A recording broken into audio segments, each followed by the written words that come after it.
let me give you an update of what has happened so far in Lakhimpur Kheri. While Mr. Kumar logs off, that was Deepak Kumar there, the former head of the NCB and the former head of the DRI, comparing the two cases that we had before us. So looking at Lakhimpur Kheri, and we had a couple of viewers actually point this out, saying you need to talk about this. So here we are, we've gotten somebody to talk about it, but ideally tomorrow we're going to try and get someone from the BJP to answer some questions as well, because they have not been answering questions, at least in a manner that they should be answering those questions. Let me see. So this is what we have so far. Remember, on Sunday, 4 farmers were killed when they were run over by one vehicle from the convoy of the Union Minister for State for Home Affairs, which is the junior minister in the Home Ministry of the Government of India. Now, it was said that his son and his relatives were part of that, sitting in that car. Now, the minister has disagreed. The minister's name is Ajay Mishra. He said that his son was not present at that, particular incident. What happened after that, though, was the farmers then, there was violence that took place. The people were pulled out of those cars. 2 cars were burnt, and 4 people who were not farmers died in that violence. A total of 8 people have died altogether. The 4 farmers were Lavpreet Singh, Gurvinder Singh, Daljit Singh, and Nachar Singh. FIR has been registered against the minister and his son. No arrests have been made so far. The farmers were protesting all day today, asking for 2 things: that the FIR be registered and compensation be given to the victim's family. That has now been announced by the UP Additional DG Law and Order, Prashant Kumar. There will be ex gratia of 45 lakh rupees to the families of those who died and 10 lakh rupees to those who were injured. Ajay Mishra, though, the minister in question, has demanded a CBI investigation and 50 lakh rupees compensation for the families of the BJP workers who died in the violence that followed. Priyanka Gandhi made her way to Uttar Pradesh. She was detained by the Uttar Pradesh police. She is apparently now on a hunger strike. And she was not the only member of opposition who was detained. Samajwadi Party Chief Akhilesh Yadav was detained outside his home. He was not allowed to go to Lakhimpur Kheri. Punjab Deputy Chief Minister was detained as well. His flight was not allowed to land in Lucknow, but he then made his way on by road, and he was stopped outside of the district. They were members of the Aam Aadmi Party and members of the Bharatiya Kisan Union who were not allowed to enter the district either. So what we understand right now, this situation is still simmering across the country, and we're still waiting for updates from that. Deepak ji, क्या आप हमारे साथ जुड़े हुए? जी मैं हूँ आपके साथ जी. Very good. Deepak ji, thank you for joining us. क्या आप हमें बता सकते हैं अभी अगर आप अपने बाकी साथियों से आपकी बात हो पाए, अभी उत्तर प्रदेश में क्या हो रहा है? देखिए, सुबह से तो काफी टेंस था माहौल, लेकिन जब से कल शाम को जो मांग थी, वो 2 ही मांग थी मेन. एक तो ये था कि जो राज्य केंद्रीय जो मंत्री हैं, राज्य गृह मंत्री, वो उनको बर्खास्त किया जाए. दूसरी मांग ये थी कि जो उनके बेटे रिश्तेदार हैं, सबके ऊपर 302 का मुकदमा और इसकी जो जांच है वो कोर्ट की निगरानी में हो. ये 2 मुख्य मांग थी. उसी पे एक फैसला ये था कि हम 10 बजे से देश के हर जिला मुख्यालय पे प्रदर्शन करने का फैसला हुआ था. तो सुबह से काफी टेंस था माहौल, क्योंकि आप मतलब कोई भी आदमी कल की घटना देखने के बाद उसमें उसको गुस्सा आना जायज है. मतलब जिस तरह से वो सब कुछ हुआ, उसमें किसानों को भी काफी गुस्से में थे, सब कुछ था. लेकिन दोपहर को कुछ ये रहा कि वो कोर्ट की निगरानी में जो न्यायिक जांच है उसका यस हो गया. उसके बाद जो आश्रित हैं उनको कुछ मुआवजे का हो गया. साथ में वो जो हत्या का मुकदमा था वो भी दर्ज हो गया. और ये सब चीजों से ये हुआ कि थोड़ा सा जो टेंस वाला माहौल था वो कम हुआ है. लेकिन जो मुख्य मांग थी वो अभी भी बची हुई है. मतलब आप ये देखिए ना कि दीपक जी सॉरी, एक मिनट, मुझे आपसे ये भी पूछना था. ये बहुत गलत हुआ कि जो 4 किसान भाइयों को मार दिया गया, उनको गाड़ी के नीचे गाड़ी उनके ऊपर चढ़ा के. लेकिन उसके बाद जो वायलेंस हुई, जिसमें और 4 जन मरे, इसके बारे में जिक्र क्यों नहीं हो रहा? नहीं, इसके बारे में जिक्र हो रहा है. मतलब ऐसा नहीं है. देखिए, रिपोर्ट तो जो आपको पता है, जब कहीं भी वीडियोग्राफी होती है, कोई भी आदमी वीडियो बनाता है, तो वीडियो और मशीन तो कभी डिफरेंशिएट नहीं करती हैं. तो वो सब तरह के वीडियो तो सर्कुलेट हो रहे हैं, लेकिन उसमें आप ये देखिए ना कि गुस्सा कैसे जनता के बीच में फैलाया जाता है। 2 दिन पहले मंत्री जी का वीडियो है, और जिस दिन घटना हुई उस दिन हमारे खुद के मुख्यमंत्री हैं हरियाणा के। अब देखिए नेताओं का क्या है कि नेता तो बंद कमरे में बैठ के आराम से भाषण दे के प्रवोक करके निकल जाते हैं। उसके बाद उसके इम्प्लीमेंटेशन या उसके बाद जो उनके समर्थक हैं या जो अलग अलग विचारों के लोग हैं वो उनको कैसे लेते हैं, ये जिम्मेवारी भी कहीं ना कहीं बनती है। अब मंत्री जी के बेटे ने ही उस बात के बाद कैसा रुख अपनाया, और वो गाड़ी पीछे से आई है। लोगों ने बाद में जो रिपोर्ट सामने आई हैं, लोग पैदल जा रहे हैं और वो पीछे से आया है, पीछे से तीनों गाड़ियां टक्कर मारती हुई आगे निकली हैं।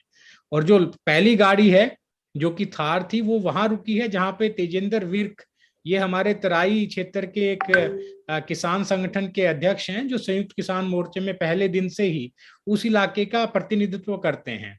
अभी जो संयुक्त किसान मोर्चे की कमेटी बनाई गई थी उसमें भी इनका मुख्य रोल था, जो यूपी और उत्तराखंड के संदर्भ में थी। तो ये जाना माना चेहरा है। और ये भी रहा कि उनको चोट लगने के बाद मेदांता रेफर किया गया, ऐसी खबर आई हमें कि चोट उनकी सीरियस है। तो ये जरूर रहा कि 3 लोगों का और पता लगा है कि उसके बाद वायलेंस में 3 लोग की और मौत हुई है। एक पत्रकार साथी भी कह रहे हैं कि वो कहीं किसी गाड़ी की चपेट में ही आया है। तो टोटल 8 की सूचना है अभी तक, लेकिन घायल अभी भी हॉस्पिटल्स में है। तो ये फे जी आप और हम सब लोग समझते हैं कि 1 साल से जो आंदोलन में नेताओं की भूमिका रही है, हर बड़े नेता ने शांतिपूर्वक आंदोलन की सलाह और पब्लिक जितने भी प्लेटफॉर्म हैं उनसे हमेशा ऐसे ही एड्रेस किया है। आप देखिए किसानों के नेताओं ने कभी भी किसानों को किसी चीज के लिए प्रोवोक नहीं किया, लेकिन दूसरी तरफ से जो भाषण होते हैं, ये लीडर कोई छोटे नहीं है। आप देखिए राज्य गृह मंत्री यदि हायरार्की में बात किया जाए तो वो तीसरे नंबर पे हैं। आप प्रधानमंत्री के बाद केंद्रीय कैबिनेट मिनिस्टर गृह मंत्री होता है, और उसके बाद ये इनका ओहदा आता है जिसके अंडर सारी पैरामिलिट्री और पुलिस आती है। गृह मंत्रालय मतलब कंट्रोल करता है। और इस लेवल का आदमी जब ऐसी भाषण देता है, ऐसी बात करता है, तो मतलब ये समझना होगा। देखिए हिंसा जब भी होती है लोगों का गुस्सा अलग ढंग से बिहेव करता है, लेकिन नेताओं की अपनी जिम्मेवारी बनती है। वो जिम्मेवारी मुझे लगता है जैसे उधर से दीपक जी अभी हरियाणा के जो चीफ मिनिस्टर है मनोहर लाल खट्टर जी, उन्होंने कहा है अपने सपोर्टर्स को कि जी आप 500-700 लोगों की संख्या इकट्ठा करो, आप लाठियां उठाओ, बेल हम इंतजाम कर लेंगे। हाँ। तो मतलब इस तरह के जो बयान है, मैं वही आपको कह रहा हूं कि ये मुझे लगता नहीं कि इस तरह के व्यक्तित्व और इस तरह के बयान देने वाले कोई नेता बनने लायक लोग हैं। नेताओं का लोग बट दीपक जी अभी सुप्रीम कोर्ट का भी कहना है, सुप्रीम कोर्ट ने काफी सख्त लैंग्वेज यूज किया है, और हाँ उनका भी कहना है कि अभी आप जो है दिल्ली की शहर और दिल्ली की लोगों को बांध के रखा है आपने। वो लोग अपने काम नहीं कर पा रहे क्योंकि आपने सारे हाईवे ब्लॉक करके रखे हैं। कितने कितने महीनों के लिए ये चलेगा? आप कोर्ट में क्यों नहीं आते? जी इसका जवाब क्या है आपके पास? आप नहीं कोर्ट में क्यों नहीं जाते? नहीं, इसका जवाब के अलावा जो आपने मेरे से पूछा, उसमें जी जो ऑब्जर्वेशन है ना, वो 5 ऑब्जर्वेशन है।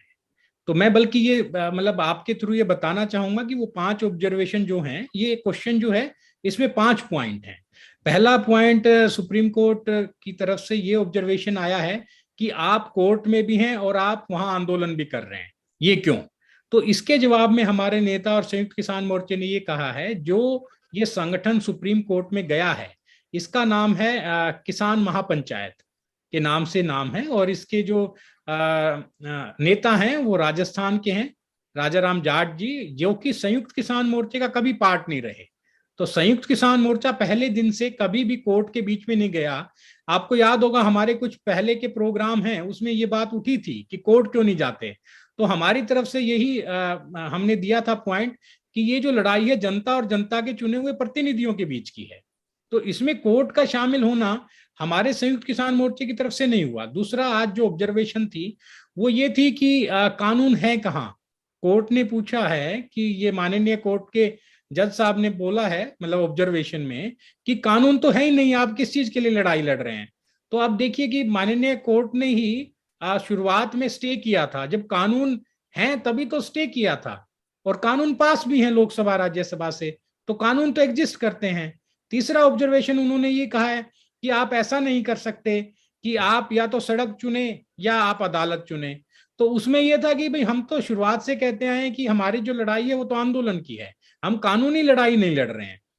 कानून बीच में जरूर आता है, उसके लिए देखिए कोर्ट का और जुडिशरी का अपना एक महत्व है, लॉ एंड ऑर्डर की सिचुएशंस में इनको आना ही है, और उसके लिए सब बाध्य हैं, सरकार भी बाध्य है, हम भी बाध्य हैं उसको मानने के लिए। लास्ट में उन्होंने एक ऑब्जर्वेशन और किया, उन्होंने कहा कि जब हम इनकी लीगलिटी के ऊपर फैसला देने वाले हैं, बात करने वाले हैं, जांच कर रहे हैं, तब आप आंदोलन क्यों कर रहे हैं। तो इसमें बहुत अच्छा एक तर्क हमारे नेताओं की तरफ से ये आया कि ऐसा कहीं नहीं लिखा है कि कोई मामला कहीं है और उसके ऊपर आप आंदोलन या मांग नहीं उठा सकते, पहली बात। दूसरी बात, वो मामला भी किसान संगठन लेके नहीं गए हैं कोर्ट में, वो कोई एक मामला किसी और ने दायर किया। दूसरा, 1 साल से माननीय कोर्ट ने उसके ऊपर 1 मिनट नहीं लगाया है, एक बार भी सुनवाई नहीं हुई है। तो आप मतलब ठीक है, ऑब्जर्वेशन वाली बात ठीक है, अभी ऑर्डर की एग्जैक्ट कॉपियां आ जाएंगी तो हमारे भी जो लीगल एक्सपर्ट हैं या जैसे भी हमारे को, और पीछे भी एक प्रोपोगेंडा मैं बताना चाहूंगा, जी पिछली जी। बार भी एक मामला आया था कि जिसमें कहा गया था कि कोर्ट कह रहा है रास्ते के लिए खोल दीजिए। उस पर्टिकुलर जब ऑर्डर हमने पढ़ा, उसमें कहीं भी किसान और किसान संगठन पार्टी नहीं थे, वो तो बल्कि गवर्नमेंट्स को आदेश दे रहे थे कि आप इसके लिए कर क्यों नहीं रहे कुछ। और इसको यदि मैं अपने लैंग्वेज में अपनी तरफ से देखना चाहूं तो मैं तो ये कहूंगा कि कोर्ट सरकार को प्रेशराइज कर रहे हैं कि आप बात करो, किसानों से बात क्यों नहीं कर रहे, आप हम्म। कर क्यों नहीं रहे। उसका मतलब ये नहीं है कि आप फोर्स का यूज करके किसानों को हटाएंगे, उसका मतलब ये बनता है कि आप उनके नेताओं से बात क्यों नहीं कर रहे। कोर्ट तो जी। उनको ये कह रहा है, और वो उसका इंटरप्रेट करके प्रोपोगंडा किसी और रूप में। लेकिन लेकिन अब दीपक जी, अगर कोर्ट ने कल अपनी सुनवाई में अपने ऑर्डर में ये बोलते हैं कि आप लोग आपको हटानी चाहिए अभी, या आप लोग हट जाओ अभी, हाईवे से, हाईवे ब्लॉक करना मत, बंद कीजिए, क्या आप लोग कोर्ट की ये ऑर्डर को मानेंगे? देखिए, हम हमारे नेता संयुक्त किसान मोर्चा हमेशा से ये कहता है कि जो सर्वोच्च न्यायालय है उसकी इज्जत रखना हर सिटीजन का फर्ज है, और हम उसमें हमेशा मतलब हमने किया भी है। आज तक कोई ऐसा मामला नहीं हुआ कि हमने कोर्ट का नाफरमानी की हो। और जहां तक ऑर्डर का सवाल है, ऑर्डर आने के बाद ये जरूर है, हमारे नेता, हमारे जो लीगल सेल के एक्सपर्ट हैं या जो बड़े वकील हमारे को सपोर्ट करते हैं, वो उस ऑर्डर को देखेंगे, और जो यथासंभव जो भी हमारे वे आउट होगा या जो हम तरीका अपनाएंगे वो तो उसके बाद की बात है। लेकिन ये जरूर है कि रास्ते खाली होने के लिए तो हम ये कह ही रहे हैं कि हमारी जो मांगे हैं वो मांगे, मतलब मुझे लगता है कि आंदोलन जब शुरू होता है तो उसकी मांगे, ऐसा नहीं होता कि उसकी मांगे 50 हैं, ये मांगे भी थोड़ी हैं, स्पष्ट हैं, इसीलिए आंदोलन 1 साल से टिका है। जी दीपक जी, मुझे एक चीज बताइए, अभी सुनने को आया कि लखीमपुर खेरी की तरफ से, पंजाब से, हरियाणा से, काफी जगह से फार्मर लीडर्स या किसान लीडर्स अभी इकट्ठा हो रहे, आगे का प्लान क्या है? नहीं, आगे का प्लान तो अभी तो यही है कि मोर्चे जहां कायम है वहां रहेंगे। और आज तो ये सब घटना जो कर्म सुबह से हुए, उसके बाद मुझे जो खबर है सब लीडर्स वापस दिल्ली की तरफ और अपने अपने मोर्चों की तरफ आना शुरू हो गए हैं। जैसे हमें कुछ खबर आई थी कि वापसी के समय मेरठ में कुछ लीडर्स को थोड़ी देर के लिए रोक लिया गया, बाकी सब वो जो संयुक्त रूप से घोषणा हो गई थी कि भाई अब शांति का है और उस तरह से है, वो सारी चीजें हुई हैं। तो मुझे लगता नहीं कि अब सेंटर जो है वो यूपी में है, सेंटर तो वही है जहां संयुक्त किसान मोर्चा था, और दिल्ली के चारों तरफ जो बॉर्डर्स हैं, तो सब नेता वापस आ रहे हैं, इधर की तरफ ही बढ़ रहे हैं। तो ऐसा नहीं है कि वहीं रह लेकिन के कुछ करना है। लेकिन जो जो ऑपोजिशन, जो पॉलिटिशियंस है, जो किसान के नेता नहीं है, जो पॉलिटिकल पार्टी के नेता जैसे कांग्रेस के या जी। अखिलेश यादव, आम आदमी पार्टी वगैरह, जो लखीमपुर खेरी की तरफ गए थे, जिनकी डिटेंशन हुई थी, क्या आपको लग रहा है अभी ज्यादा पॉलिटिसाइज हो रही है बात? देखिए, जब भी फे जी आप मेरे से ज्यादा एक्सपीरियंस हैं, आपको पता है जहां लोगों का समर्थन होगा, लोग जहां इकट्ठा होंगे, पॉलिटिकल पार्टियां तो जरूर वहां शामिल होने की कोशिश करेंगे, पहली बात। दूसरी बात, आपको भी पता है कि जितने पॉलिटिकल पार्टीज हैं, संयुक्त किसान मोर्चा कभी भी उन्हें अपने स्टेज पे जगह नहीं देता, ना किसी मीटिंग में बुलाता है। तो अब पॉलिटिकल पार्टीज को जो फैसले लेने हैं वो अपने विवेक से, अपनी पॉलिटिकल विचारधारा और अपने आगे के प्रोग्राम को देख के लेते हैं।